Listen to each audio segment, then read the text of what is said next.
Working in the bookkeeping and accounting field, I have the opportunity to work with a variety of business owners, from very small businesses to large businesses to no employees to lots of employees. And one common thing that I've noticed across the board with every single business owner is the habit that we may have to becoming people pleasers or wanting to be who we think our customers or clients want us to be, instead of showing up true to who we are and being authentically us.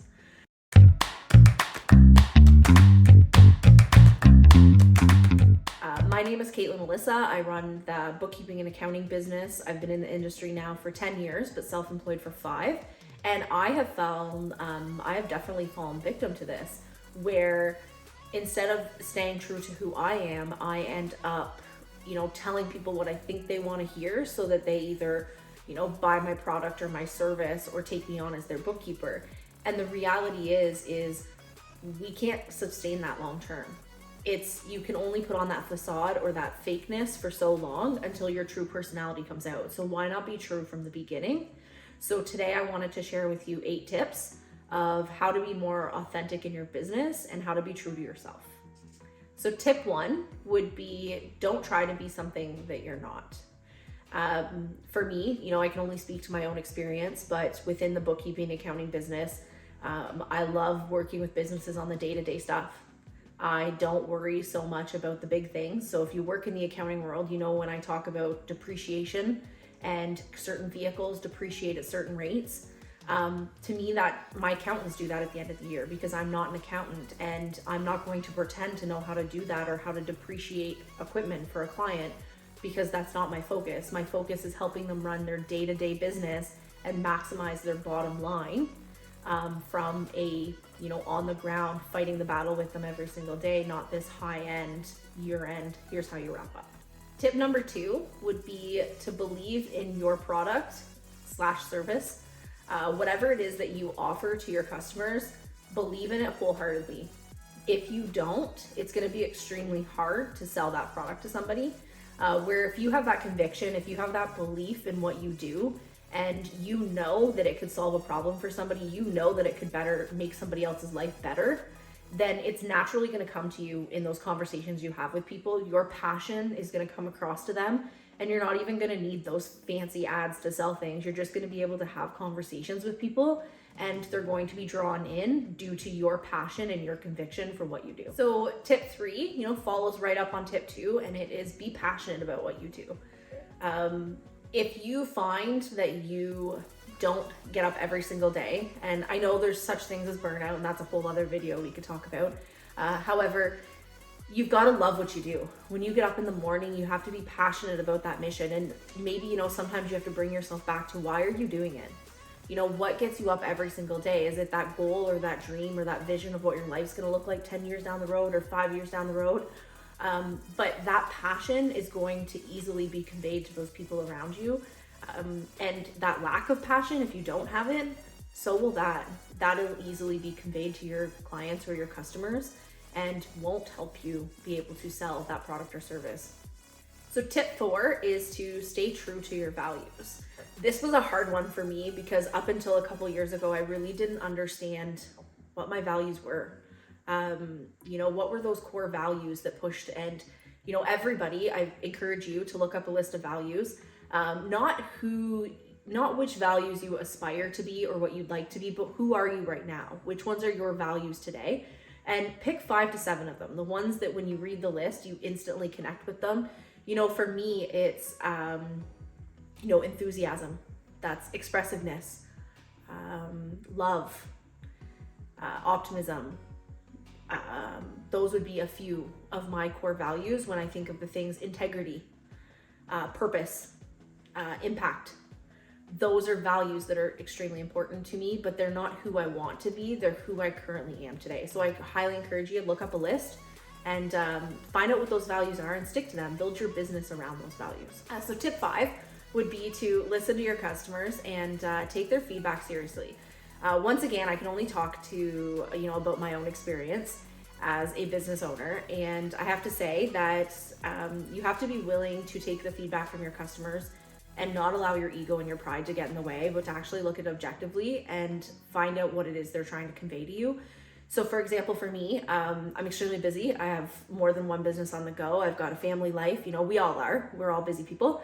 However, one of the things that I heard from a couple of my clients was maybe me not responding quick enough to their inquiries. And at the beginning, I was maybe, a little upset about that. But when I looked at it objectively and I actually listened to what they were saying, they weren't saying that, I needed to respond within 10 minutes. They were saying that within 24 hours would have been nice. And the reality was, sometimes it was taking me 2 to 3 days to get back to certain clients, and they rely on me. They rely on me to provide them with an essential service to their business, and they trust my, opinion, my feedback, my advice, and they're looking for that. And they're not expecting me to basically bend at their whim, but they're also wanting me to, show up for their business. And by listening to their feedback, I was able to understand that, and it made me better. It made me better to run my own business. It's made me better with new clients that come on board. So if you really listen to your customers' feedback, there might be an opportunity there for you to solve an extra problem for them, to provide them with more service, to make more of an impact, which then affects your income. So it's an extremely crucial thing to do as a business owner. Tip 6 would be to be transparent with your customers. I'm not saying that you need to let them into every little area of your life. That is not what I'm saying. But what I am saying is that they're with a level of transparency and being true and honest to your customers, it gives them that know, like, and trust in you. It gives them the ability to get to know you, your character, who you are as a person, but also get to, your passion, the things that maybe you like. Do you have dogs? Do you have cats? Do you have kids? Do they play sports? Just having that transparency with them and not just being this person that they buy something from, but actually be able to look at you as a human being who may do a fantastic job, but also maybe might make the odd error because you're a human. And I think that's what we need more in the world, right? We need some more transparency between everybody, and we need a little bit more love. So why not show up and do that for your clients? So tip 7 would be, if you're a business owner that has employees, make sure you treat them well. We live in a world today where it's hard to get good employees. Years ago, if you want to look at it from a logistics standpoint, years ago, the employers had the upper hand. So the employers kind of got to set the standard, and the employees just kind of had to go with it. And we've completely flopped with the way that our workforce is today, where employees have more options, and good for them. However, with employees having more options, it means that they don't need to stick with you. So that might be a hard pill to swallow, because you might think you're the best boss in the entire world. However, if you don't treat your employees well, they're going to leave. And if you value them and you value what they bring to your business, you're not going to want that. So I encourage you to get to know your employees. What's important to them? What incentivize it?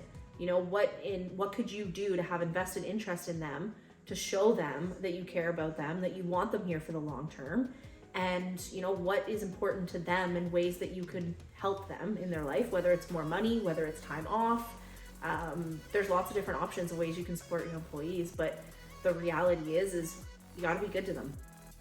So tip number 8 would be giving back to the community. This might look different for you depending on the size of business you run. It might be different if you have time, maybe you have money. It really doesn't matter which one, as long as you're willing to. We all need to invest in our local community. We need to, give back to the youth that's coming up to be able to have the next generation of workforce. We need to support the ones that are leaving the workforce that have supported us for the last however many years that they've worked. So whether it's you giving some time, whether it's getting involved with some local groups, and actually, volunteering your time to feed and make meals, or, maybe mentor an up-and-coming business owner or somebody in your field. Or maybe you don't have the time. Maybe you're a CEO of a big company and you have a family life and you're just so busy, and maybe the way that you can give back is to donate some money every single month. Maybe it's to be a member of every single committee that you can, so that you can donate money. Like there's lots of different ways that you can give back to the community, but it is extremely important as a business owner to give back to the community that allowed us to run a business, and the community are the ones who allow us to stay in business by supporting us, right? So it needs to be a two-way street.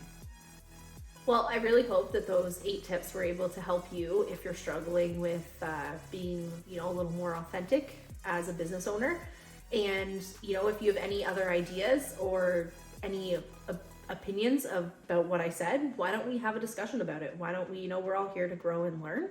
So add some more in if you know of any more, or if you, want to, I wouldn't say debate, but if you want to have a conversation about any of the points that I made, let's do that too.